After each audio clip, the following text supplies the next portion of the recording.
Salut, c'est Real Team et on est parti. Aujourd'hui, je ne redesigne pas de logo. Aujourd'hui, je vous parle de comment réussir son logo. Je vais vous donner toutes les astuces que moi j'utilise en tout cas, tout ce que moi je fais. Après, est-ce que c'est la bonne manière, est-ce que c'est pas la bonne manière? Ça, ce sera à vous d'essayer et de juger en 6 étapes normalement. 6 comme ça, pas 6 comme ça, 6 comme ça. En 6 étapes, normalement, vous devriez avoir réussi à faire votre logo et à le proposer à votre client de la meilleure manière que vous pouvez. Première grosse étape, c'est le brainstorming. Il n'y a pas de secret, on va pas se mentir. Ce qui fait la différence entre un logo bon et un logo médiocre, c'est le temps qu'on a mis à réfléchir depuis le nom ou depuis les valeurs de l'entreprise. Donc, à quoi ça nous sert un brainstorming? Ça nous sert à sortir de la boîte. C'est toujours la même histoire. Vous avez un pizzaiolo qui va débarquer, je prends souvent cet exemple parce que c'est un de mes derniers clients. Qu'est-ce que vous avez dans la tête et qu'est-ce que lui a dans la tête? C'est une pizza. Je veux une foutue pizza sur mon logo. Voilà ce qu'il va vous dire. Un photographe, je veux un appareil photo sur mon logo. C'est intéressant, c'est une bonne base, c'est la logique même de la chose, mais si on fait un bon brainstorming, si on réfléchit vraiment au nom, aux valeurs de l'entreprise, on va pas forcément tomber sur une pizza pour un pizzaiolo ou sur un appareil photo pour un photographe. En gros, moi j'utilise Google It.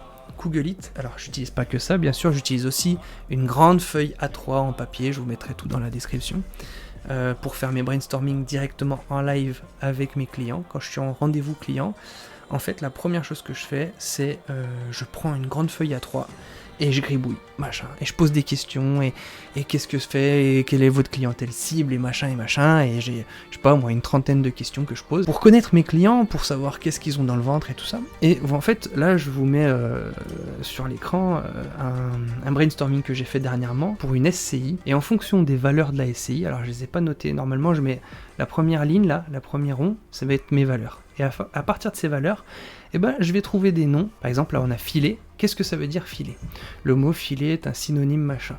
Tout ça, ça se trouve sur Google, sur Wikipédia et tout ça. C'est un synonyme du mot développeur, développer. Et ce mot développer est dans le slogan de la SCI. Un brainstorming, c'est avoir le droit de réfléchir à tout. Et surtout, c'est de la définition de mots, c'est de la symbolique. On fait des recherches, on fait des recherches. Et franchement, pour un logo, pour moi, j'ai une grosse demi-journée, voire journée, juste pour rechercher, pour sortir ma tête de la boîte, pour sortir le pizzaiolo de sa boîte, et pour réfléchir plus grand, plus large, et pour avoir une identité particulière et unique. C'est surtout ça le problème.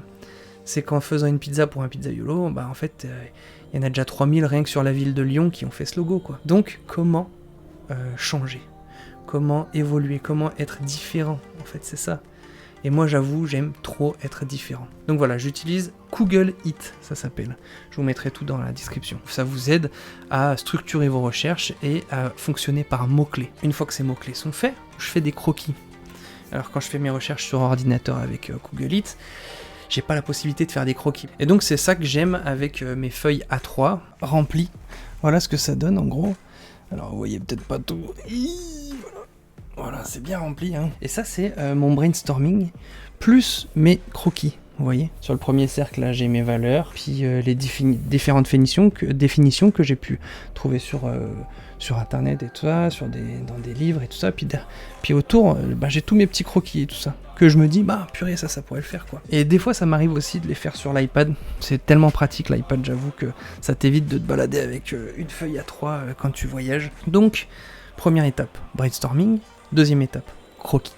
N'oublions pas les croquis. La troisième étape, donc on arrive au milieu de notre processus. On arrive sur le vectoriel. Et oui, le vectoriel. Le vectoriel, c'est travailler avec Illustrator ou alors Inkscape, si je dis pas de bêtises. Vous voyez là derrière, en filigrane, j'ai mes croquis. Donc je les importe. Là pareil, j'ai mon croquis. Et j'ai proposé 2 logos différents à mon client. Donc c'était celui-là et celui-là. Ça a été mon travail sur Illustrator. Donc vectoriel, ça veut dire en gros faire propre votre logo. Donc brainstorming, croquis, vectoriel, présentation. Donc je fais 2 propositions de logo. Mais pour ça, j'ai besoin d'expliquer à mon client pourquoi ce logo, à quoi il sert, comment on en est arrivé là. Vous voyez ce que je veux dire? Parce que moi j'ai fait toute cette journée de recherche, donc pour moi ça me paraît logique que ce logo ressemble à ça. Mais pour mon client, pas forcément.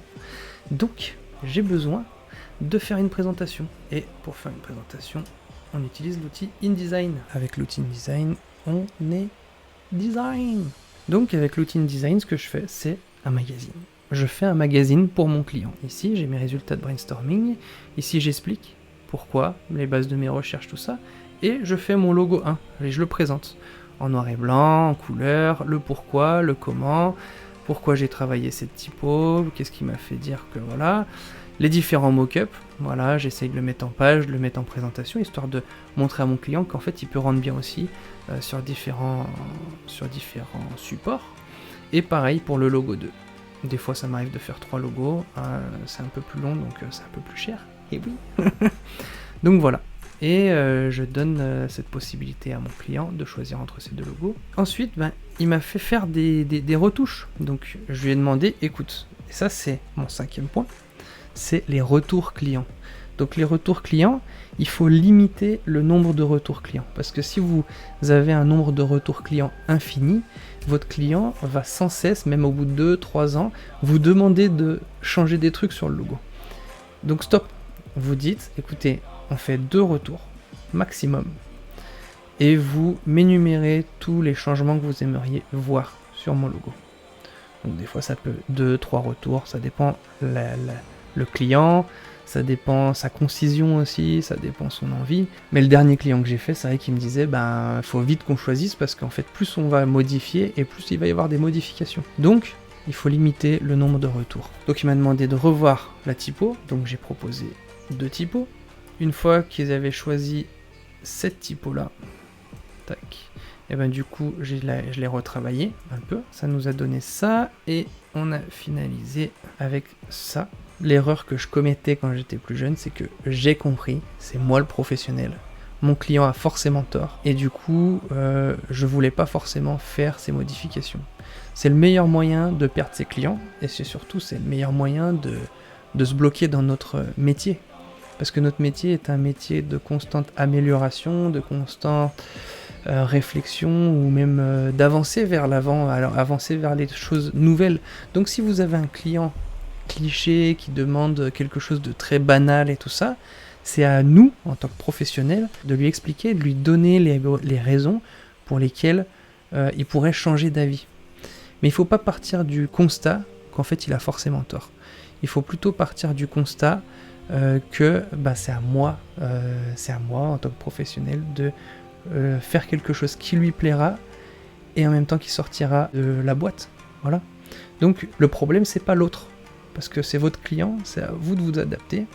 Bien sûr que si vous faites 15 retours, c'est parce que vous n'avez pas délimité le cadre de votre partenariat. Si il aime le logo le moins beau parmi les 3, c'est parce qu'en fait vous n'avez pas mis en valeur celui que vous aimiez, ou alors vous avez mis dans votre choix le mauvais logo. Vous n'auriez pas dû le mettre. Et ça m'est arrivé tellement de fois.